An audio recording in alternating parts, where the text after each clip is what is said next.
Welcome to This Explainer. Okay, today we are diving into one of the absolute most structurally unique, mind-bending living things on our planet. We're going to explore the fascinating biological marvel that is the banyan tree.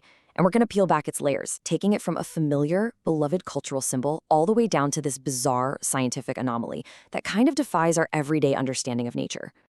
So what if an entire forest was actually just one tree? I know, it sounds like a riddle, right? Or maybe something straight out of a fantasy novel. But I really want to hook your imagination right from the start here, because this is the wild visual illusion of this incredible plant. When you stand in front of a sprawling, dense, shadowy grove of what absolutely appears to be hundreds of individual trees, your eyes are actually playing tricks on you. This giant masquerades as an entire sprawling forest, while in reality, it's just a single, highly adapted organism. All right, let's jump into Section 1, the walking forest, and unveil this botanical illusion. So, the secret to this crazy illusion lies in what are called prop roots. You see, a tree that looks like a whole forest doesn't just happen by accident. It takes some truly spectacular biological engineering. As the primary banyan tree grows, it sends these specialized roots directly downward from its horizontal branches, reaching straight through the air and right into the soil. And over time, as they anchor themselves, these roots thicken, harden, and transform into massive secondary trunks. It's an absolutely brilliant evolutionary strategy. It grants the banyan the magical and honestly almost slightly unsettling ability to literally walk outward over time, inch by inch, century by century. So instead of just growing upward toward the sun like a traditional tree, it steadily expands its footprint outward, totally taking over the surrounding landscape. Moving right along to Section 2, Roots in Human History, where we look at this tree as a cultural giant. The banyan's reputation goes way, way beyond just being a remarkably large plant. It has left this incredibly deep imprint on the people who live alongside it. Did you know it's the officially recognized national tree of India? It's also highly revered in both Hinduism and Buddhism. Because of its vast lifespan and that ever-expanding walking canopy we just talked about, it has become a really powerful, sacred symbol of eternal life, stability, and fertility. And on a purely practical level, its massive, dense shade has historically served as an indispensable gathering place. For centuries, entire villages, traveling merchants, and weary travelers have used its sprawling canopy as a natural living community center, just to get out of the harsh sun. If we trace its history back, the banyan has quite the resume. Way back in 326 BCE, historical records actually indicate that Alexander the Great and his invading army sheltered beneath a banyan canopy in the Indian subcontinent. Fast forward a bit to the early global trade era. The tree gets its very name from European travelers who noticed Hindu merchants, known as banyas, setting up their markets and holding meetings right under these specific trees. So they called it the banyas tree, which eventually morphed into the modern word banyan. Oh, and keep your eye on that 1925 date. The Great Banyan losing its central trunk is a super dramatic historical event that we are definitely going to revisit in just a few minutes.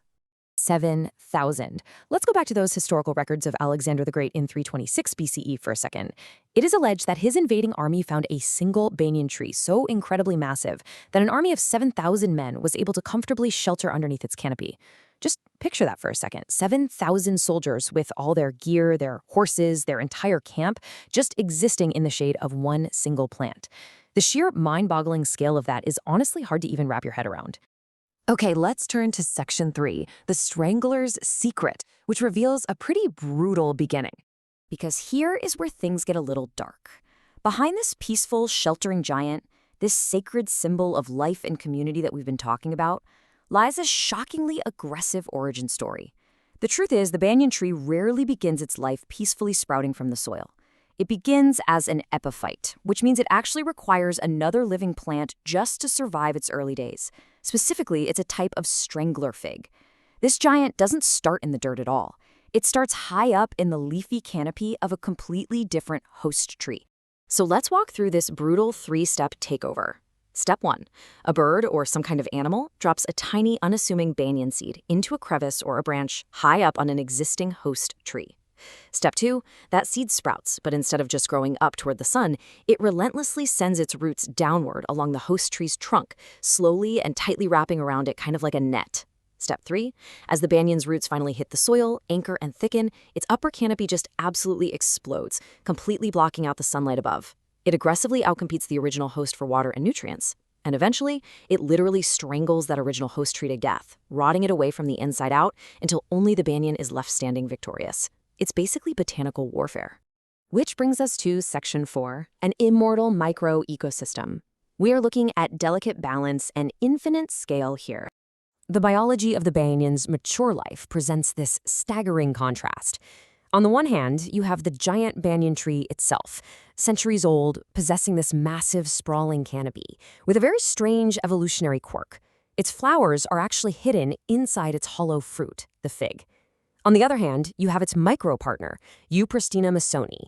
This is a microscopic wasp. The mighty banyan relies entirely on this incredibly tiny insect to reproduce. The female wasp has to crawl inside the tiny opening of that hollow fruit to lay her eggs, acting as the completely exclusive pollinator for those hidden flowers in the dark. Neither species can survive without the other. I really want to pause on this, because it's a profound reality. The giant banyan provides an enclosed, highly specialized, and safe nursery for the wasp's offspring inside its fruit. In exchange, the microscopic wasp provides the absolute exclusive means of pollination for the tree. It is a perfect, extremely fragile lock and key. If you remove the giant tree, the tiny wasp goes extinct instantly. But if you remove the microscopic wasp, the mighty banyan tree completely vanishes from the earth. It's this absolute biological codependency between a giant and a literal speck. So, we've seen how microscopic it can get. Now let's swing to the absolute extreme of the banyan scale. 4.6. That number represents acres. To see the banyan's potential fully realized, you have to look at the Great Banyan Tree, located in the Indian Botanic Garden near Kolkata. It is the largest banyan tree in the world by canopy area, spanning an incredible 4.6 acres of land.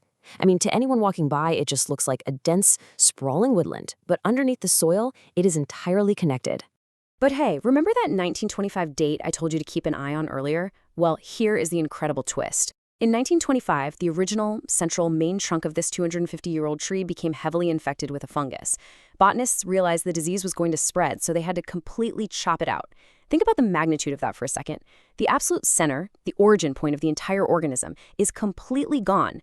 Yet, this 4.6-acre forest survives purely via its thousands of clone-like prop trunks. It is living immortally, walking steadily outward, completely untethered from its original center. Because of this massive interwoven structure, a single mature banyan basically acts as an entire self-contained micro-ecosystem. The complex lattice of its prop roots, the dark, humid hollows left behind by those strangled host trees, and the dense leaves create overlapping habitats upon habitats. It hosts a disproportionately higher variety of species than almost any other tree in its native environment. It's truly a bustling, living city, naturally supporting a huge interconnected web of birds, bats, primates, insects, and fungi. So, I'll leave you with this. When a single tree can essentially walk across the earth, when it can lose its central trunk and still survive as an immortal, cloning, self-contained ecosystem, how do we even define an individual organism anymore? It really forces us to connect its biological reality back to its cultural symbolism of eternal life. The banyan doesn't just grow in the world, it becomes a world entirely of its own. It kind of asks us to reconsider everything we thought we knew about what makes a single living thing. Thank you so much for joining me for this explainer, and honestly, I hope you never look at a forest or a tree the exact same way again.